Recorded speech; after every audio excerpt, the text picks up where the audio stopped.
अस्सलाम वालेकुम नाज़रीन, मैं हूं अदनान तारिक और आप देख रहे हैं यूट्यूब चैनल एंटरफोकेशन। आज हम बात करेंगे पीपीएससी, एफपीएससी, सीएसएस और मैट्रिक लेवल तक की जनरल मैथ से रिलेटेड कुछ टॉपिक्स के ऊपर। आज हमारा टॉपिक है अलजेब्रा, अलजेब्राइक इक्वेशंस। अलजेब्रा से रिलेटेड कुछ बेसिक इन्फॉर्मेशन मैं आज आपको बताऊंगा, जिनकी बुनियाद पर आप बहुत सारे क्वेश्चंस को सॉल्व करते हैं। अगर उन बेसिक इन्फॉर्मेशन का ना पता हो तो बहुत सारी मिस्टेक्स हो जाती हैं। कुछ बच्चों को हेजिटेशन होती है, पीपीएससी के स्टूडेंट्स को बहुत मसाइल होते हैं। बड़े इजी, सबसे आसान मैं जो समझता हूँ वो अलजेब्रा के क्वेश्चंस होते हैं। इक्वेशंस जहाँ दी होती हैं, आपने सिंपली जो आपको आंसर दिए हुए हैं उन आंसर्स को उठा के इक्वेशंस में पुट करके चेक करना होता है। जो इक्वेशन को सेटिस्फाई कर जाती हैं वही उनके आंसर होते हैं। हम बैठ जाते हैं लंबी तमहीद बांधने, क्वेश्चन को सॉल्व करने। याद रखिए, पीपीएससी के एग्जाम में एक क्वेश्चन को, एक एमसीक्यूज को 1 मिनट से पहले 45 ऑलमोस्ट सेकंड्स के अंदर आपने उसको सॉल्व करना होता है, क्योंकि 90 मिनट होते हैं और 100 क्वेश्चन होते हैं। तो वहाँ पे अगर उसने एमसीक्यूज दिया है तो उसका मतलब है उसका कोई शॉर्टकट है कि जिसको आप यूज़ करेंगे और आप विद इन 45 सेकेंड आप उस क्वेश्चन को सॉल्व कर लेंगे। तो सबसे पहले हम थोड़ा सा इसको रिजॉल्व करेंगे, अंडरस्टैंड करेंगे, फिर हम एंड पे इसको चेक भी कर लेंगे क्या हमने जो बात की है क्या कुछ इसी तरह से ही है। तो आइए स्टार्ट करते हैं।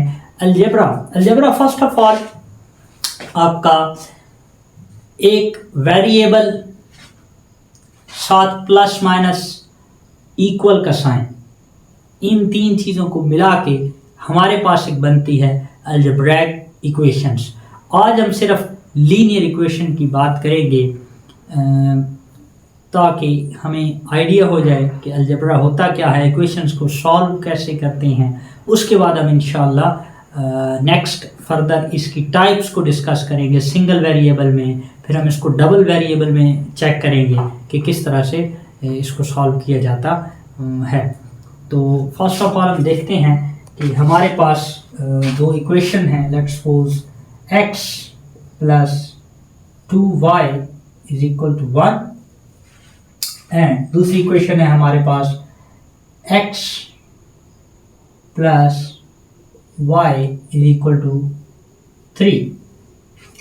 ये हमारे पास दो इक्वेशंस हैं। एक बात याद रखिएगा कि जितने वेरिएबल होते हैं इक्वेशंस के अंदर, सवाल के अंदर, चाहे फर्ज करें एक के अंदर एक है, दूसरे के अंदर 2 हैं, तीसरे के अंदर 3 हैं, तो टोटल वेरिएबल जो हैं x, y, z, a, b, c, जितने वेरिएबल दिए होंगे उतने आंसर हमें निकालने हैं। यहाँ पे x और y दो वेरिएबल, 4 नहीं गिनने, ये एक वेरिएबल को एक दफ़ा ही एक क्वेश्चन के अंदर गिनना है। तो दो वेरिएबल, तो हमें दो आंसर चाहिए। फर्स्ट आंसर जो होगा हमारा x के लिए एक आंसर होगा, एक हमारा आंसर y के लिए होगा।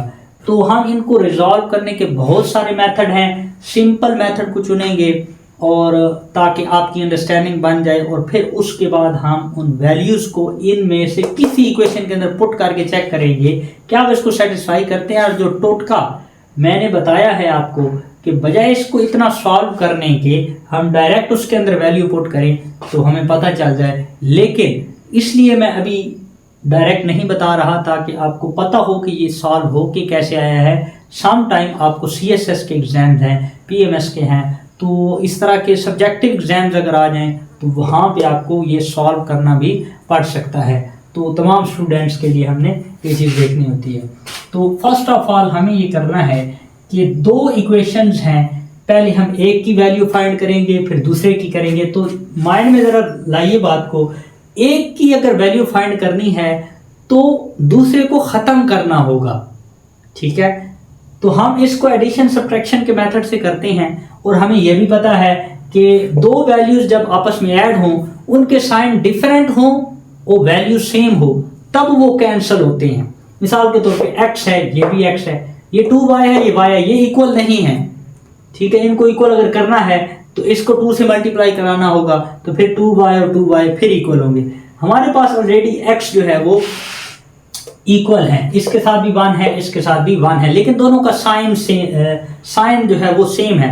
यानी कैंसिल नहीं होते। तो कैंसिल करने के लिए हम इसके को करेंगे माइनस। तो माइनस जब हम करते हैं तो माइंड में रखिए कि दूसरी इक्वेशंस की तमाम वैल्यू के साइन को हम चेंज करते हैं, यानी प्लस है तो माइनस कर देते हैं, माइनस है तो प्लस कर देते हैं। फॉर एग्जांपल यहाँ माइनस हो तो यहाँ पे मैं प्लस कर दूंगा, यहाँ पे प्लस है जहाँ कोई साइन नहीं लगा होता और साइन लेफ्ट साइड पे होता है, इसका प्लस है, इसका प्लस है, इसका प्लस है, इसका प्लस है, इसका माइनस था मैंने प्लस कर दिया, ये प्लस था ऑलरेडी तो मैंने माइनस कर दिया, ठीक है, और यहाँ प्लस है तो मैंने माइनस कर दिया। तो ये आपस में हो जाएंगे कैंसिल, प्लस एक्स और माइनस एक्स, यहाँ दोनों प्लस के बन गए।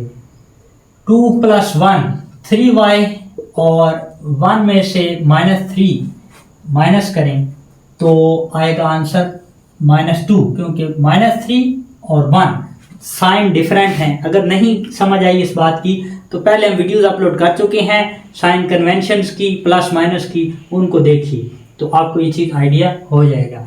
तो ये माइनस का था, ये प्लस का था, माइनस किया, डिफरेंट साइन हो तो माइनस करते हैं। माइनस का साइन क्यों लगाया? क्योंकि बड़ी वैल्यू के साथ जो साइन होता है हम वो लगाते हैं। तो y की यहाँ पे वैल्यू आएगी -2/3। 3 इधर मल्टीप्लाई हो रहा है, इधर आके डिवाइड हो जाएगा। तो ये हमारे पास आई वैल्यू y की। उसके बाद इस y की वैल्यू को आपका दिल करे इस इक्वेशन में पुट करें, आपका दिल करे इस इक्वेशन के अंदर आप इसको पुट करें तो आपका आंसर बड़ी आसानी से आ जाएगा। फॉर एग्जांपल मैं पहली इक्वेशन में पुट करता हूं x + 2y = 1। तो y में मैंने पुट करना है -2/3 प्लस 2y की जगह हमने पुट किया -2/3, तो ये आ गया 1। x प्लस 2 2 4 और माइनस है और ये प्लस है। प्लस और माइनस जब मल्टीप्लाई होते हैं, डिफरेंट साइन मल्टीप्लाई हों तो माइनस का साइन आता है, तो आएगा -4/3, ये हो गया 1 एज इट इज। अब ये -4/3 इधर माइनस हो रहा है, उधर जाके प्लस हो जाएगा। तो इसको देखिए जरा, ये उधर जाएगा 1 + 4/3। तो इसका एलसीएम लें तो एलसीएम 3 आएगा क्योंकि इसके नीचे 1 है। तो अब क्या करना है, 3 को 3 से डिवाइड करें तो 1 आंसर आता है। उस 1 को आपने ऊपर वाली वैल्यू से मल्टीप्लाई करना है 4। अब 1 को 3 से डिवाइड करें तो 3 आंसर है, 1 3 * 3, 3 आंसर आता है। उस 3 को आपने ऊपर वाली वैल्यू से मल्टीप्लाई करना है तो यह आएगा 3। तो 3 + 4 7/3, तो ये आया आपका आंसर x का। अब x का आंसर आया, y का आया, इन दोनों को पेपर के अंदर कैसे आंसर दिए होंगे, विच इज द आंसर, वहां पे ऐसे आंसर दिए होंगे 7/3 और -2/3, इस तरह बहुत सारे ऑप्शन दिए होंगे। पहला आंसर x का होता है, ये x की वैल्यू होती है, दूसरा y का होता है, y की वैल्यू होती है। तो इन वैल्यूज को हम इनमें से किस इक्वेशन में हम पुट करें, दोनों में पुट करें, याद रखें दोनों में पुट करें तो ये दोनों को सेटिस्फाई करेंगे, मीन के दोनों के लेफ्ट और राइट साइड के आंसर सेम हो जाएंगे। हम पहली इक्वेशन में पुट करके चेक करते हैं। x की जब हम पुट करेंगे 7/3 प्लस 2 इंटू y की जगह -2/3 = 1। हमें आंसर इस तरफ 1 आना चाहिए क्योंकि राइट साइड पे 1 है, लेफ्ट और राइट साइड इक्वल होंगी तो इसका मतलब होगा कि इन वैल्यूज ने इस इक्वेशन को सेटिस्फाई किया। तो 7/3 और 2 2 4 और माइनस और प्लस -4/3 = दूसरी साइड पे 1। इसको मैं इधर लेके आता हूँ, जरा सॉल्व करते हैं इसको। तो एलसीएम इसका लेंगे 3। क्यों 3 आएगा? क्योंकि दोनों के नीचे सेम आंसर है। तमाम वैल्यूज के नीचे सेम वैल्यू हो तो वही आपका एलसीएम होता है। फिर आप क्या करते हैं, ऊपर वाली वैल्यूज भी सेम ही लिख देते हैं, क्योंकि 3 को डिवाइड करेंगे 3 पर तो 1 आएगा, तो 1 आंसर आता है। तो 1 को जब किसी भी वैल्यू से मल्टीप्लाई करते हैं तो वो वैल्यू, वो आंसर सेम रहता है। तो 7 - 4, तो ये आपका आएगा 3 / 3, 3 से कैंसिल और ये आंसर आया 1। तो ये 1 और राइट साइड पे भी 1 था। यही वैल्यूज वन और वन आंसर आया, लेफ्ट और राइट साइड आपकी इक्वल हो गई, तो मतलब आपने ये इक्वेशन सेटिस्फाई करवा दी।